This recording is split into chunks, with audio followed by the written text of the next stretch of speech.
petits, nous allions à l'église avec nos parents. Malheureusement, vers l'âge de nos 9 ans, mes parents ont divorcé et nous nous sommes malgré nous éloignés de Dieu et de l'église. Nous avons beaucoup souffert de la situation. Mes frères, Isaac et Adam, sont partis vivre avec notre père, tandis que ma sœur Rachel et moi-même, nous sommes restés avec notre mère. Maman travaillait beaucoup pour subvenir à nos besoins, et Rachel, qui avait juste 2 ans de plus que moi, a veillé sur moi comme une maman. Ce qui a créé des liens très forts entre nous, et je voudrais vraiment la remercier pour tout ce qu'elle a fait pour moi. Pendant mon adolescence, je me suis tournée vers les sorties, l'alcool, l'hiver et le drogue, et je ne voyais que pas mes amis. Rachel, qui était beaucoup plus calme, je l'ai en quelque sorte entraînée avec moi dans ces divers mois. Vers l'âge de mes 18 ans, je me suis mise en ménage. Mes sorties avaient en quelque sorte diminué. J'avais trouvé un certain équilibre et je me pensais véritablement heureuse. Mais ma relation ne s'est pas très bien passée. J'ai fait 2 fausses couches et cela m'a complètement brisée.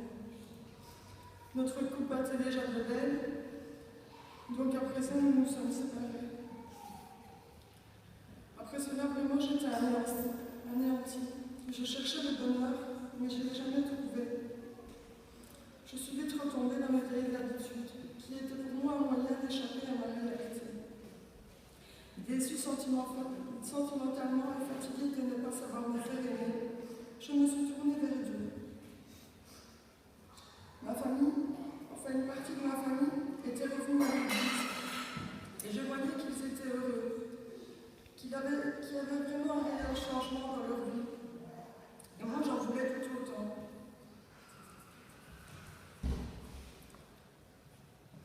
De ça, j'ai participé à Bouche-Calou, qui est un rassemblement de jeunes chrétiens. J'étais vraiment déterminée à rencontrer le Seigneur. Moi aussi, je voulais un changement dans ma vie. J'étais tellement mal intérieurement que je voulais que ça cesse. Là-bas, j'ai rencontré une jeune fille avec qui j'ai parlé longtemps. Et en lui parlant de mon parcours, j'ai ressenti que Jésus était présent et qu'il l'avait toujours été en fait. Il m'a ouvert les yeux sur le fait qu'il avait toujours été présent, dans les bons comme dans les mauvais moments. Il m'a montré qu'il m'avait toujours encouragé et entouré.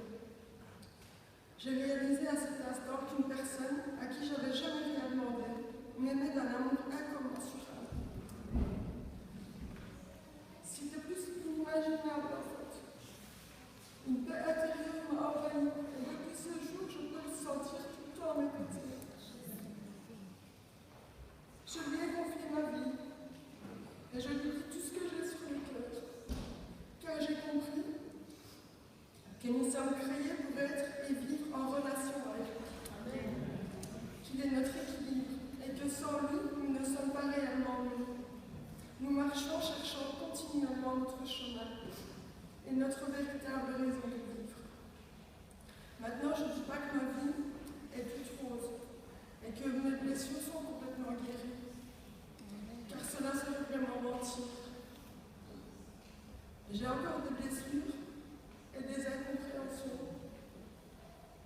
Dernièrement, je me suis rendu compte que ma vie et mon comportement avaient changé.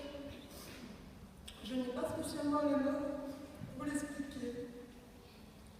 Mais je sais que ces changements ont blessé et blessent encore des personnes chères à mon cœur. Mais mes choix de vie et mes décisions sont peut-être incompréhensibles pour le moment. Mais je sais que tous ces changements sont bons et justes pour moi. Car si quelqu'un est en Christ, il est une nouvelle créature. Les choses anciennes sont passées et toutes choses sont devenues nouvelles.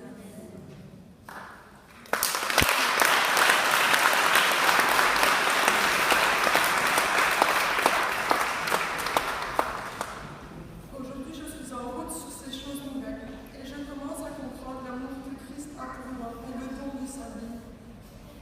Je prends mon baptême car je veux m'engager et aller jusqu'au bout de cette route en lui faisant confiance, quel que soit